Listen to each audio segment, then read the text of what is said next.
changed? How have they responded to their community, and how has the community responded back to the prisoners, or those convicted being released back into their communities? As there is a trend in some neighborhoods where if an individual sees that a felon has moved into their neighborhood, there is often activism to try to get them out of the neighborhood simply on the fact that they were just charged a felony. And for the expected results, I would like to prove the effectiveness of different types of prisons and make the necessary reforms to productively handle those who have broken the law. And I want to reveal how productive and beneficial it is to support those who have even broken the law, and you're going to treat every one of your citizens with an ounce of humanity, I think, to lead the most productive community you can. So that is it. Thanks a lot, Kate. And Mimi will comment. Yeah, I think it's an interesting topic, and I don't know if you know, but the US have like the highest rates of imprisoned people, whereas our crime rates is pretty comparable to similar stable politics and economies. So your research looks about like life in prisons and after prisons, but do you think there's something messed up about how the privatization of the prison system in the US kind of perhaps promotes people being in prison because it makes them profit? Yeah, absolutely. There's a really interesting book written on an activist from the Black Lives Matter movement that specifically talks about the capitalization of specifically Black bodies in terms of incarceration rates. And you see, and you also see with like overcrowding, sometimes criminals will get released from prison simply because of overcrowding. And again, it just makes you think of how much more profit could you turn out with somebody with a 15-year sentence as opposed to a 2-year sentence. And especially when you target communities where drug use may be more prominent, I think there is a sort of it sounds like a conspiracy theory, but a targeted plan. You target communities where you can make the most profit, I think. And with the war on drugs, I think there was a heavy stigma imposed on certain communities that just led to a greater profit of incarceration. Does that answer your question? Yeah, no, totally.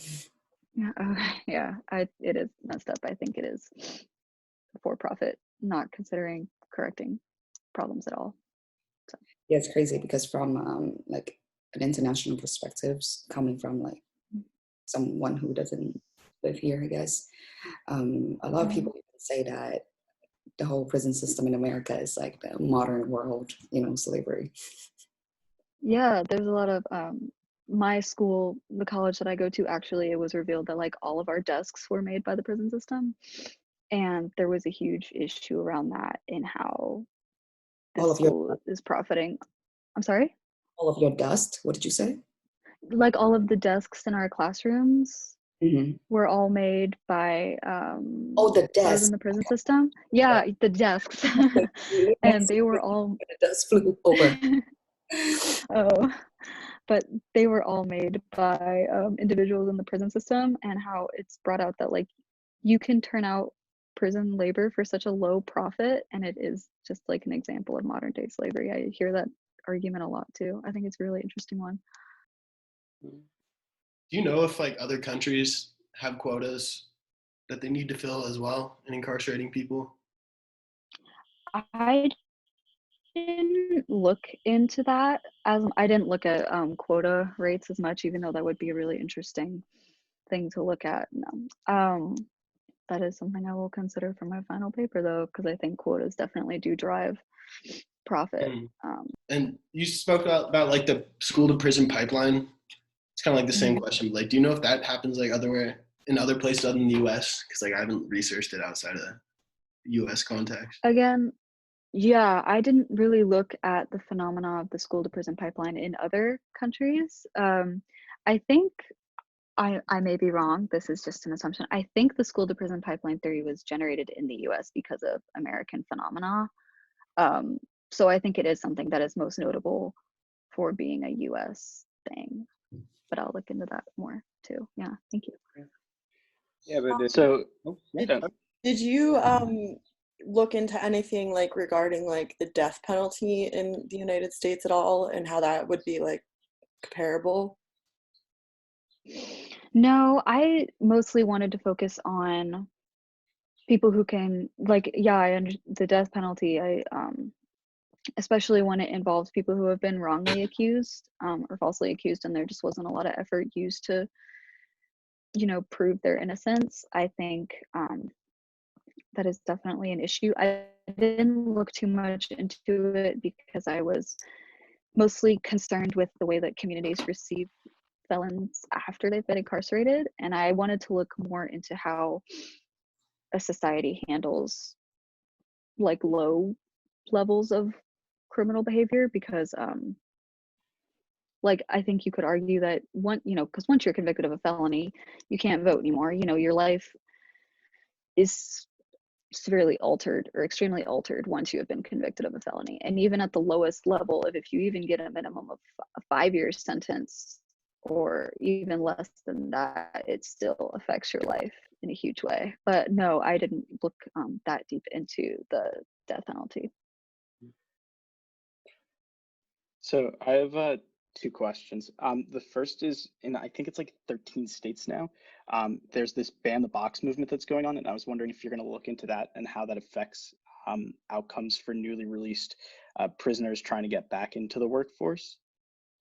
And the second prong is, in states like Florida, there has been ballot measures to allow felons, which actually passed, to allow felons to be able to vote now. And are you going to include that into your research? Because that is also gaining traction in other states. And I think at a certain point, we're going to see a lot of states join Florida in allowing felons to vote.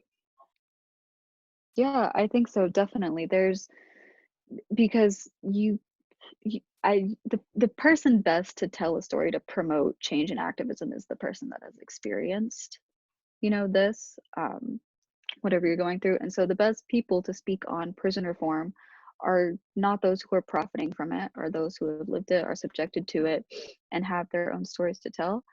And I think, allowing felons the right to vote in Florida is the right way to be followed, and it's the most progressive measures we have right now to start pushing just the conversation about prison reform, and even how prisons can affect your life after incarceration.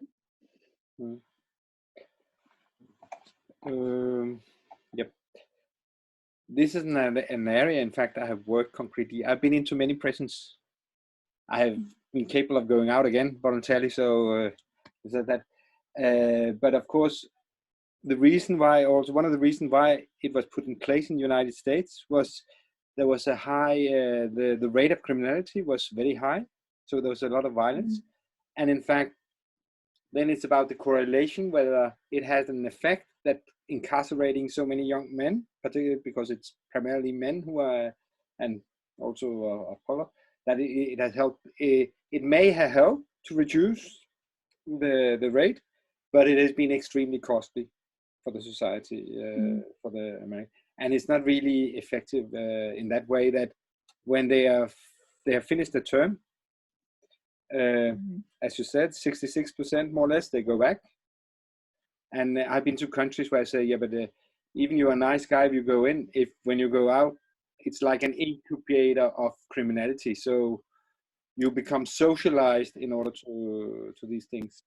And one could also say that in the United States, then it's the infringement of the rights of the people, because you are in prison for life, even though you get out after some years, but you are still paying for it. In Denmark, we have a very similar system to the one in the United States. And in fact, it's not so long time ago, we had people from New York State to come and visit prisons in Denmark, because we were down to 25% of people coming, reoffending rate was down to that. So but it's again the difference between it's small countries and big countries. And for profit, we don't have any private prisons in. But I have been to a private prison in Scotland. It was in fact a little scary to be in that compared to the many of the other prisons that I've been to. But I think it's a very interesting study. So it's about keeping the comparison. I have one question related to effectiveness. How are you going to measure the effectiveness? Is this based on reoffending rate? Is it based on because one could also look at productivity when you put people in prison. Of course, in the U.S. prison, they produce, they work. But in fact, in Denmark, they also work and they get a salary. If you don't, you can also take education in Denmark while you're in prison. So, right. I think effectiveness is something that I've struggled with measuring because things can look different on paper than they are in reality. And I think it does start with just interviews of individuals and the people that they surround themselves with, you know, talk to the person incarcerated, maybe their neighbors, their employers, if they're renting from people. Starting, it would be hard to put like a numerical scale on effectiveness because every case is so different.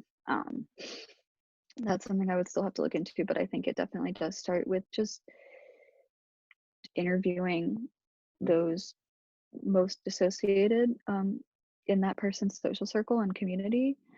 And after talking to numerous groups and getting hopefully a wide scope of the ranges of ways people's lives can go on after prison, try to find a gauge of, you know, seeing that communities where the individual was more well received and found it easier, you know, to get a job with a more accepting employer, who following that, you know, maybe got help for drug use or got help for mental health or had the support of their family or friends after being released. Seeing how all of those things aid, all of those factors contribute to life after prison.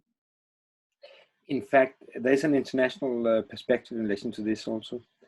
Before I worked in relation to torture, and there is a torture convention, which in fact US they have signed, which is called Torture and Cruel and Inhuman and Degrading Treatment and Punishment. This, in fact, but US, and there's an international committee who travel to different countries to look in, and it's all the places where people are deprived of their liberty. And but in US, they don't accept it. So it's again, we don't want to have people from outside coming and looking into. And I'm sure that there's a lot of evidence that there's a lot of prisons where, in fact, it's violent or it's not according to the Torture Convention, in fact. So that was the international perspective. To have it, I know that some of the states, they do have some sort of a so-called independent commission who can go and visit and look into the states, the prisons, sorry, where people are incarcerated. Thanks a lot, and good luck. Thank you.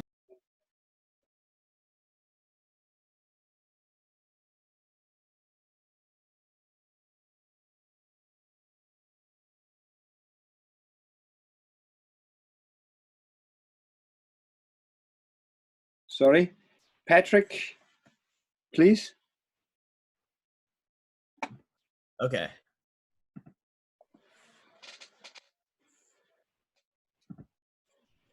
Oh wait, I need to open system preferences really quick. It says Zoom will not be able to record the contents of your screen until it's quit.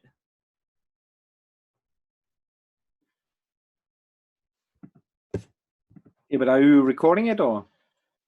No, I just did share screen, and Yeah. it says for desktop 1, I need to open my system preferences. Wait. Yeah, it's there. There? Okay. Excellent. Okay, so the issue that I want to look at is the relationship between population density and political preference.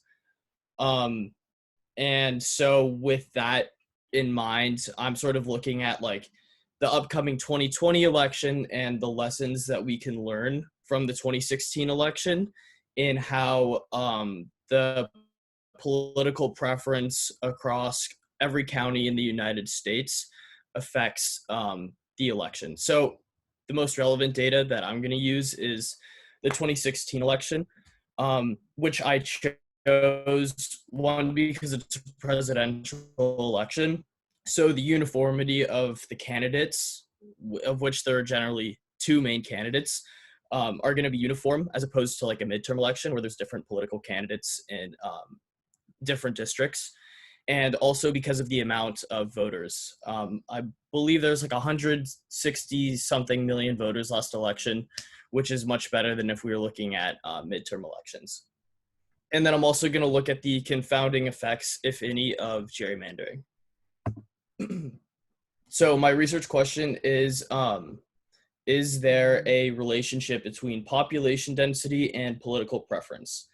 And just for note, I put up this image of every county in the United States, and I'm going to be looking at red and blue and whether the population density of those counties is representative of some larger correlation. So my research method is going to be a cross-sectional design. So it's going to be one point in time with different samples, two different samples, and I'm looking at change at a societal level. So my unit of analysis is going to be counties, in which every county across the United States will be measured. There are 3,007 counties nationwide. The relevant population is going to be voters within a county. So in total, 128 million total voters under 3,007 counties. Also, it could extend to non-voters within a county because they are inherently subjected to the political preference in which the counties vote. And because all U.S. counties are represented in the election and report their data to their state, election data results for all counties and the relevant population is available. The most recent county data from the past election is widely available, so it's definitely feasible to obtain that data. My spatial domain is all counties in the United States, and the temporal domain is the 2016 election.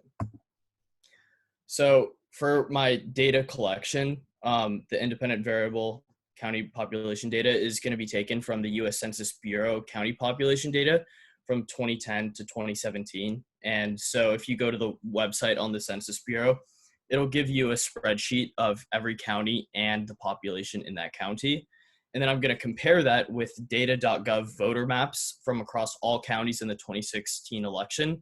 Again, it's another Excel spreadsheet, which has all the data that I'll need. And then the data will be then ran with a linear regression analysis to determine the correlation and if there's any correlation. And so by using government data from the last election, I'll be able to ensure reliability and validity in my experiment.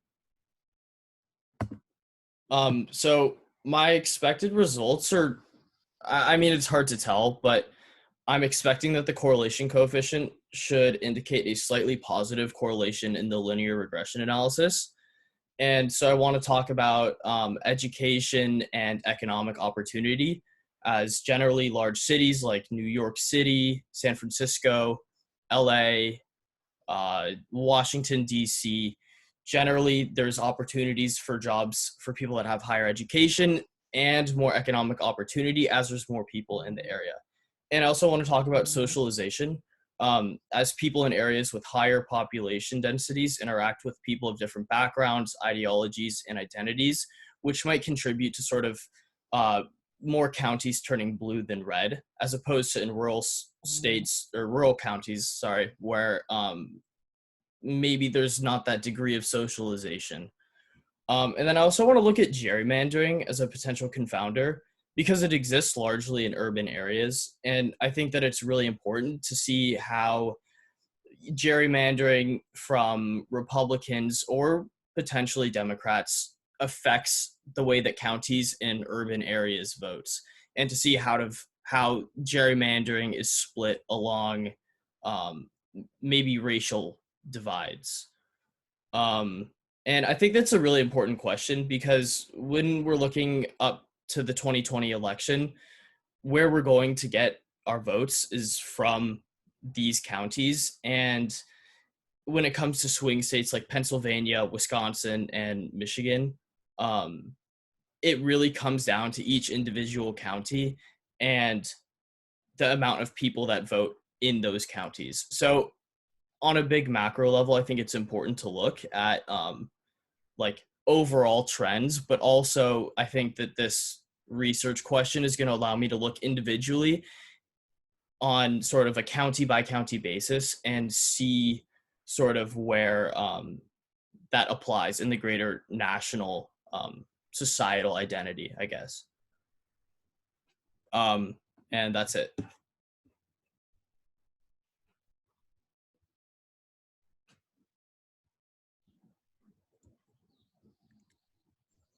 Thanks. And Bianca, will you comment?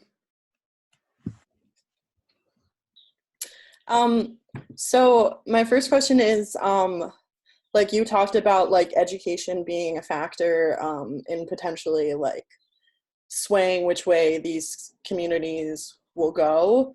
And that was also something that was on our take-home exam as well. So do you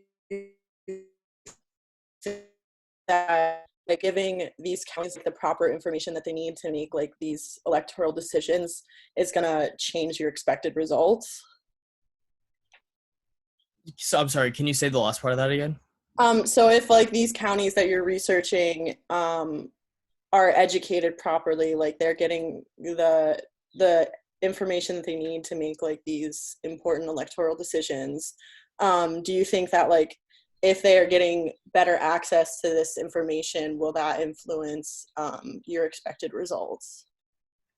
I think it does, but again, going off of sort of research, I think also this is just kind of popped into my mind, but like looking at disinformation, as we've seen all over Facebook, Twitter. Yeah, that was actually kind of like what I was getting at, was like how there is a lot of misinformation on like social media, and like also like using people's social media information to gauge like what they're gonna vote for as well. I mean, I think voter education is really important, especially when talking about presidential and elected office in general.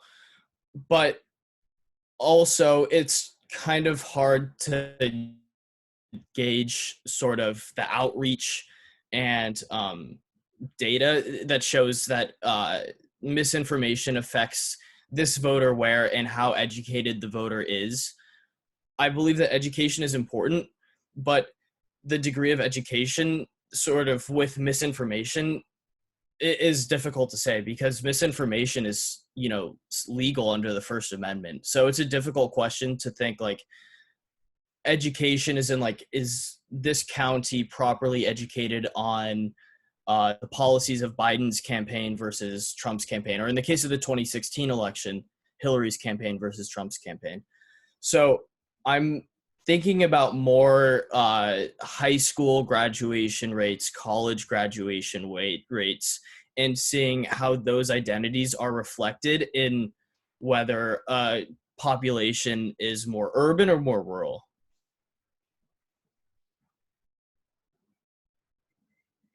How do you feel about adding another variable of religiosity to your kind of equation?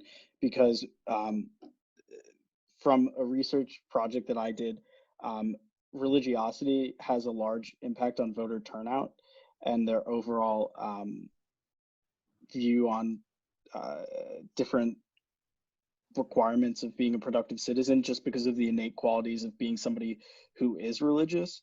So like, do you think that's like an important aspect? Because a lot of times in the South, you can have areas that have really low levels of education, but really high rates of religiosity, which could skew that potential outcome if you don't factor in religion?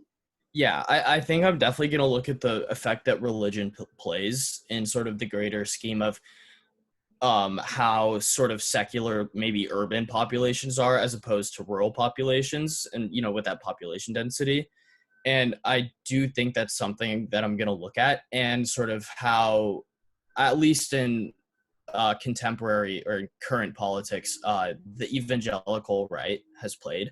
I think that's very important in determining sort of how rural, less population dense counties are going to turn out as compared to, also with the greater spread of education, as you mentioned, like in higher populations.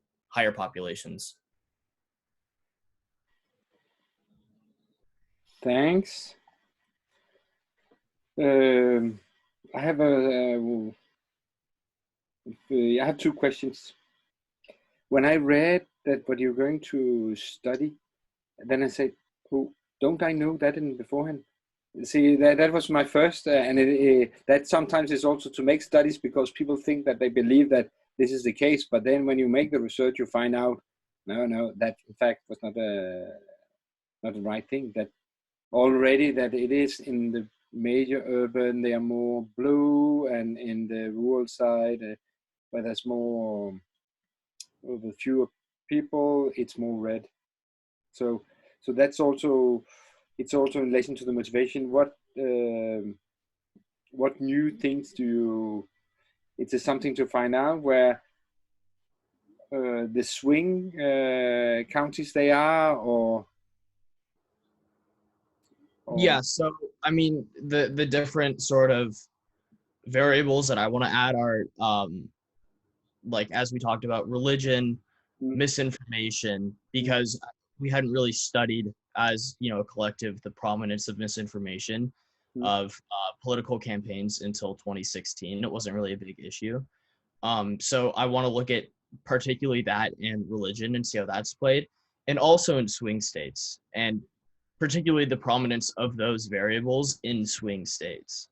I think that's going to be important, and I don't believe, I mean, I'm sure some researcher somewhere has done, an analysis of the 2016 election, but I'm going to look at it under a new lens from the hindsight of, like 2016 and what we learned from 2016, and then also how that will carry into 2020.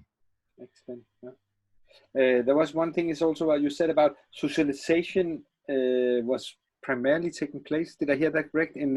That was in the urban sides, and there was less socialization in the rural side? As a general whole, I mean, socialization sort of as a construct of meeting people of different beliefs, different identities, different ideologies. In living in a big city, I feel like it's definitely more prominent that there's greater diversity than there is in rural America. And I want to look at how that necessarily plays a role and how people's ideologies sort of interact and like sort of have this idea of there's more than just one sense of America. I feel like that's a big ideology that's playing out in America right now. And when you look at rural populations, generally it's going to be more, white, Christian. And then when you get to urban areas where there's maybe greater immigration, greater diversity, you're going to have different beliefs. And so I think that's interesting in looking at how that's going to play into how counties vote. For me, it was just the concept, because I would say to use the concept socialization and say in the rural sites, they are definitely socialized, but then it's about they're not socialized to a heterogeneous society, but to a very everyone they have the same opinion, or it may be, yeah. So I'm talking about socialization in the context of like diversity of belief. Yeah. Thanks a lot. Thank you. Yeah, interesting. I look forward to see if you're going to make the paper also based. Yeah, it's gonna be a long paper. Yeah, it's okay. Then the next, and in the end for today, Levon and Mitchell. Yep. Let's see.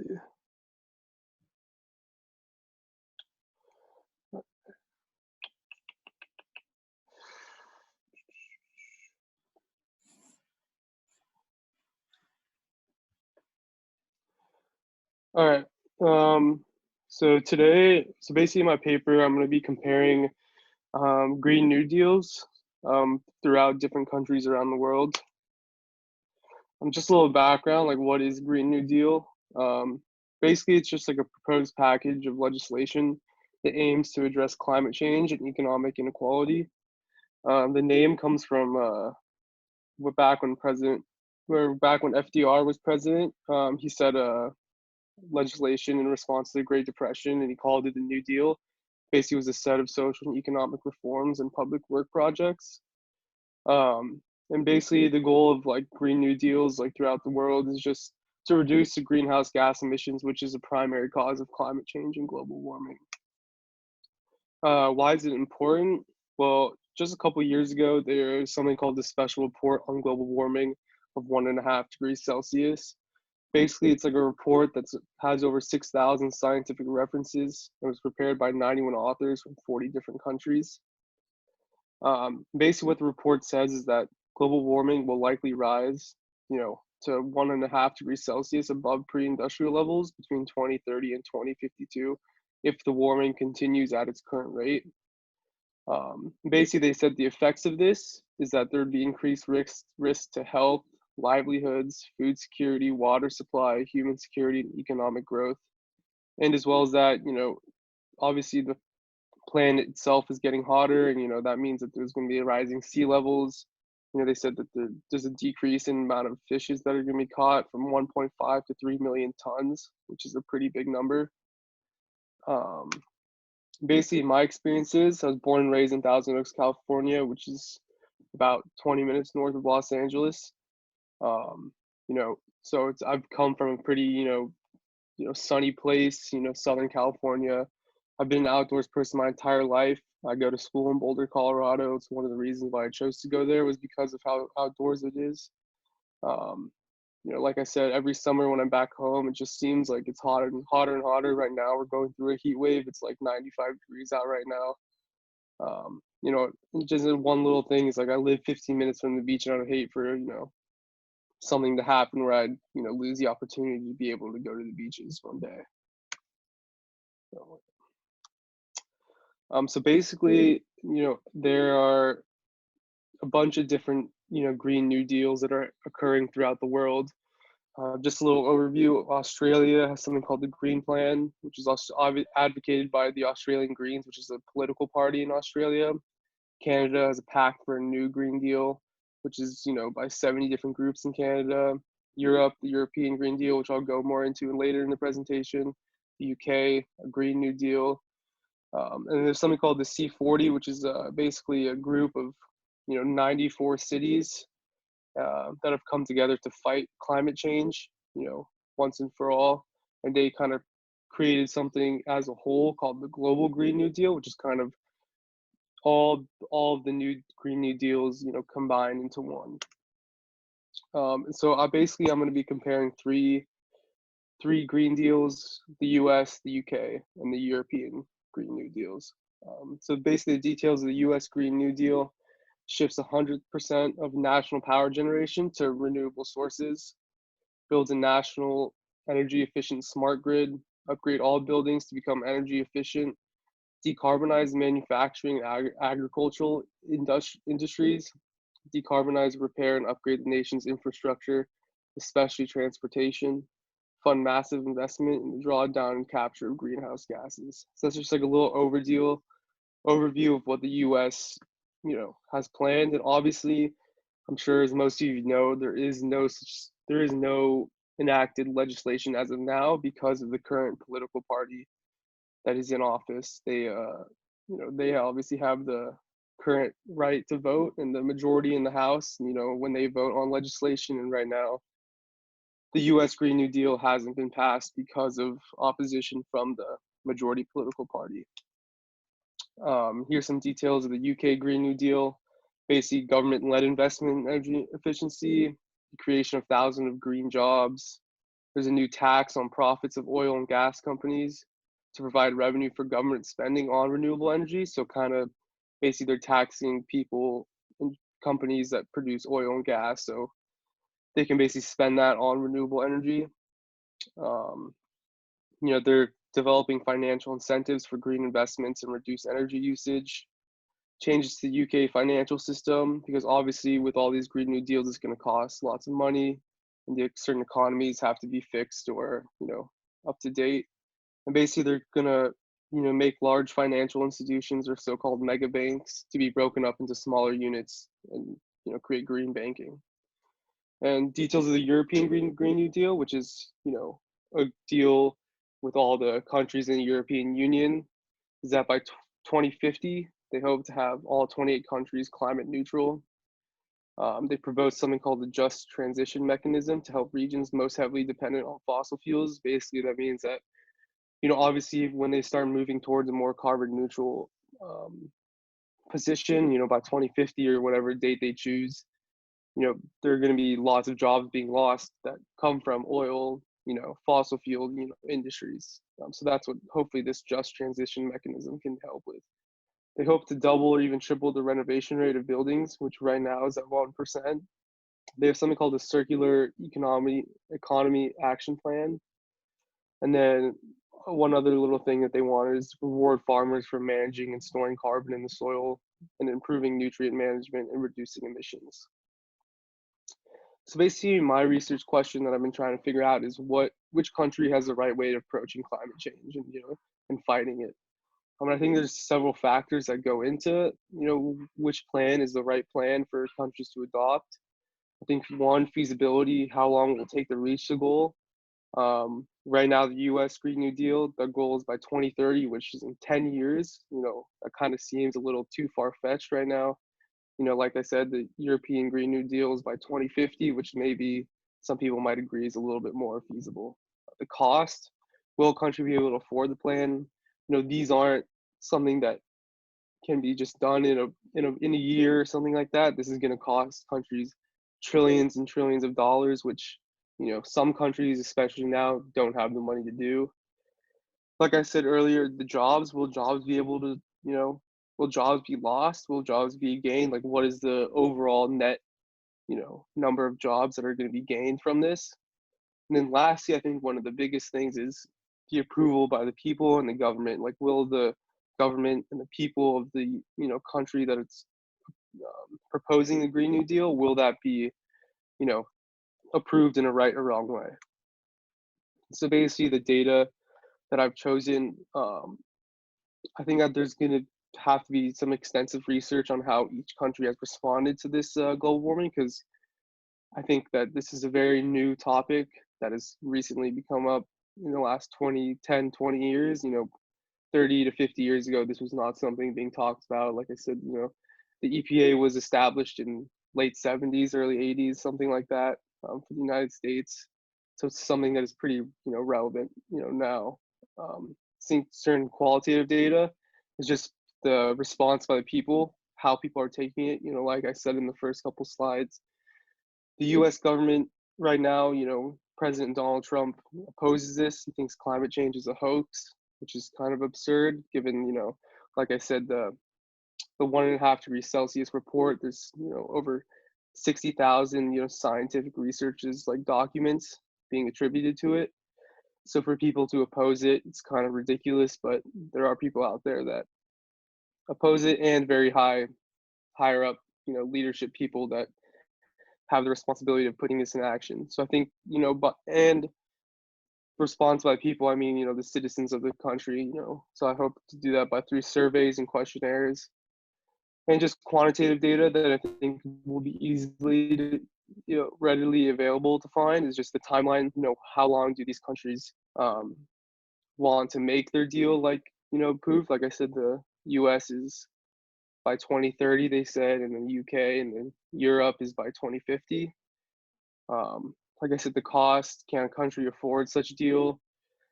I was reading that apparently the US Green New Deal is going to cost upwards of $100 trillion, which right now that seems just absolutely absurd. So I think that's something that you have to take into account.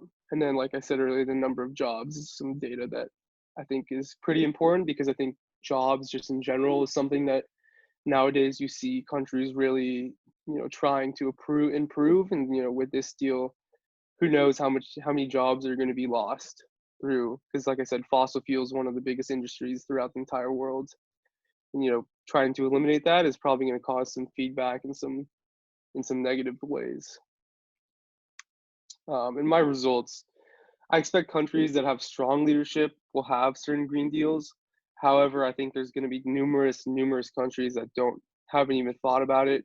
For example, like Syria, a lot of African countries, a lot of Middle Eastern countries. One, they probably don't have enough money to even think about it, but two, it's probably something that isn't on their agenda. And I hope to, based on the countries that I'm comparing, hopefully rate how well their plan is and how well the country has already, progressed towards that plan.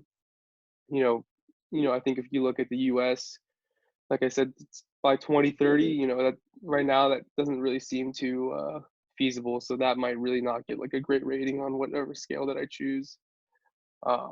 Like I said earlier, I will try to look at countries that don't have an approach to fight global warming and kind of figure out why that is, and to figure out, maybe if in the future that's something that they will focus on, because obviously every country in the world is going to be affected by global warming. So for them not to have certain green deals is something that I think is pretty important.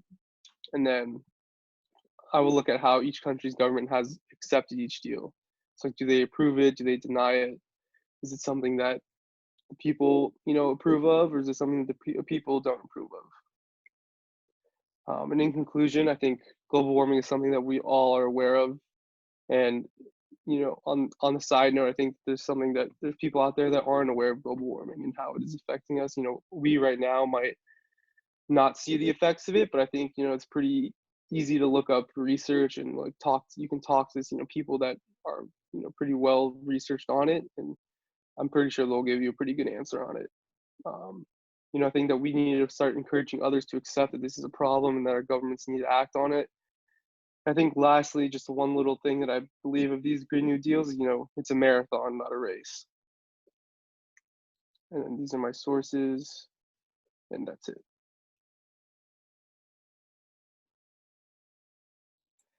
Thanks a lot, Levin. Thanks. And Mitchell? I don't think Mitchell, he's the only one which is not here, I think. Okay. So, but anybody else who have some comments? I can take it. There was a question in the chat too. Yeah, There was a question in the chat? Yeah. Not in my chat. What is the impact if there is one at all of big countries like the U.S. opposing the Green New Deal on smaller countries' attitudes towards their own Green New Deal? So I guess I'll just answer that real quickly.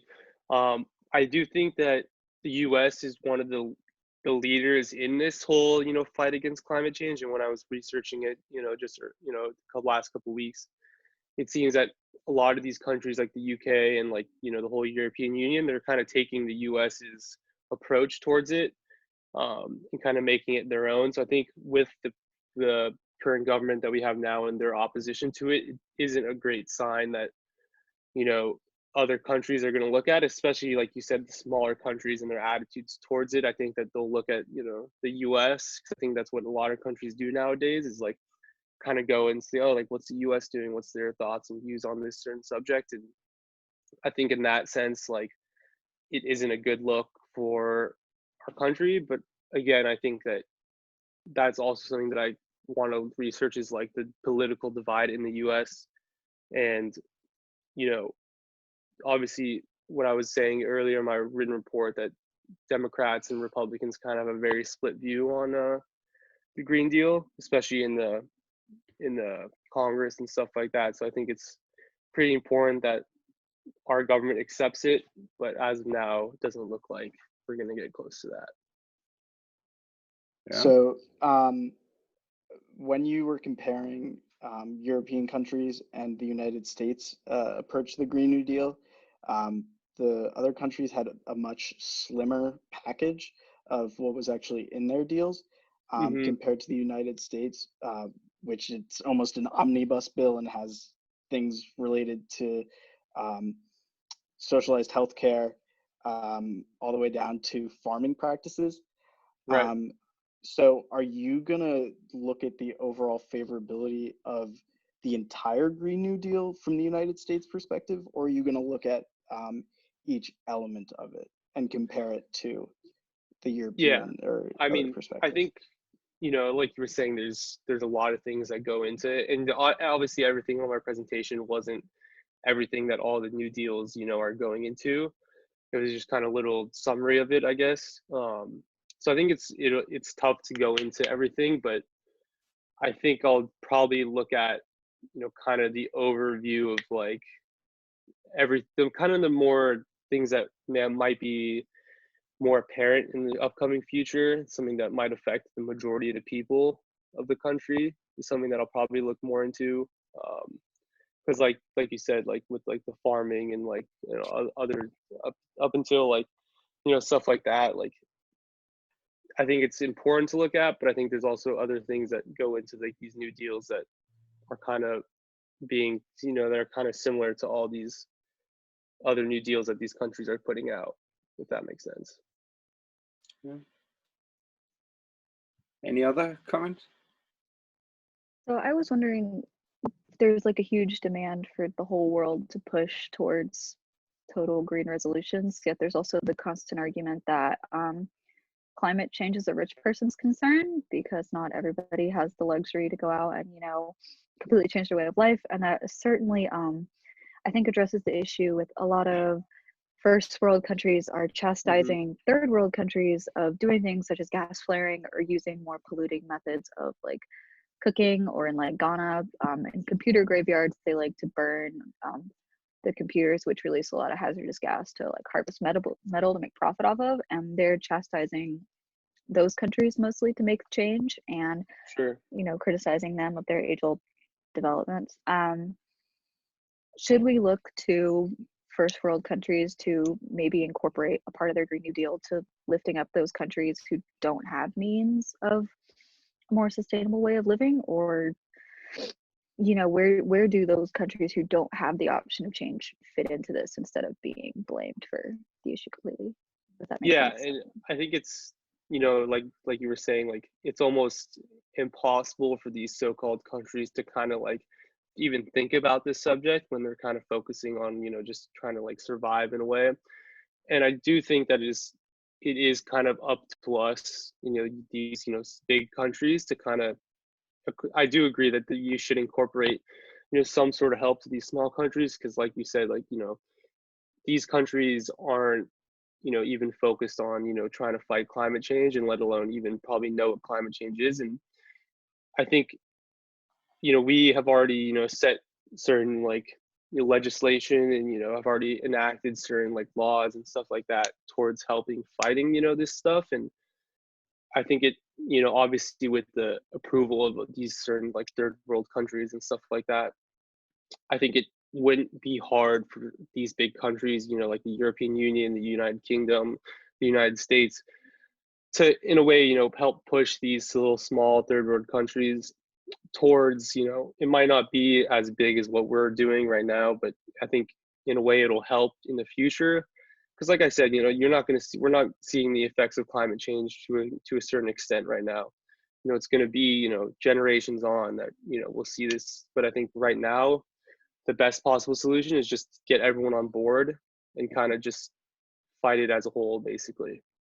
We have some few minutes left of this session, and I think it's a very interesting topic.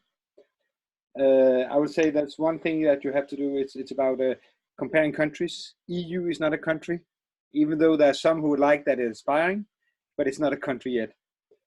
And right, yeah. In order to limit it, it's also about, I suggest that you focus on those who have the carbon footprint. That means those who, in fact, for instance, some of the countries who doesn't have a policy on it, they don't have much carbon footprint. It is Europe, it is North America, and it is China, or upcoming like China and India, and that's also, in fact, where the conflict is about. That's also my suggestion. And then it's a myth about, one thing is about what it costs. What's the cost of it? Saying Yeah, but there's no alternative. There's no business as usual. That's one thing which is very important to do. And then there's a lot of things about in Texas. There's more jobs in renewable energy than in the petrol industry. So this is all about these jobs and things like that. But what we know is that investment in the petrol industry is enormous. So in fact, a lot of investors are leaving because what they invest, they are more or less sure not to get the money back. And here, just a week or 2 weeks, or last week, we saw about the oil prices plummeted. Yeah. So in fact, I don't know how I see all this about the fracking. Who are going to dare to invest in this extremely expensive industry when they soon, yeah, but for instance, in Denmark, it's about 25%, which is now on wind electricity. In Germany, it's even higher. The technology is going very fast. So it's again the discussion on the cost. That was another issue. We will be ending here today, and I like very much all the presentation. All of it's very they're very interesting topics. I will, if you upload them, I will make some comments to all of your presentations. And on Wednesday we're going to change, so it will be the remaining who will do the presentations, and then with the comments. And it has been nice to hear all of you, to say, to have some comments. So now, in fact, you are all on board. It's always the first time to have the first talk can be a little bit difficult, but I like it very much. If you have some comments, please tell me. Yeah? Yeah, so the assignment on Canvas is actually locked right now. So I don't think we can submit. I will open it. I will open it. Okay, thank you. That's yeah, I will do that. And any other questions? There was, should the people who present on Wednesday, should they turn in their presentations like today, or when we present on Wednesday, should we turn them in then? It's okay on Wednesday. Okay. It's okay on Wednesday. But I will start already commenting on these I already got. Okay. Yeah. And I think it's, I hope you also enjoy that, in fact, that we have this for you morning sessions. And then, and I think, in fact, I look forward to see if you're going to work further on your topic and put some more meat into it. Then it's already very interesting. The text for today, that is, we'll postpone it. It was, I would frankly say, it was a little boring also, I think, but so we will try to put it in at a later stage. Any comments, questions? Is it gonna be the same time on Wednesday? Yes. It will not be earlier due to those people who live in the West Coast, and it will not be later in order to not to destroy too much of the midday on the East Coast and our nights in Germany and Denmark. So thanks a lot. Thank you. Yeah. Thank you. See you on Wednesday.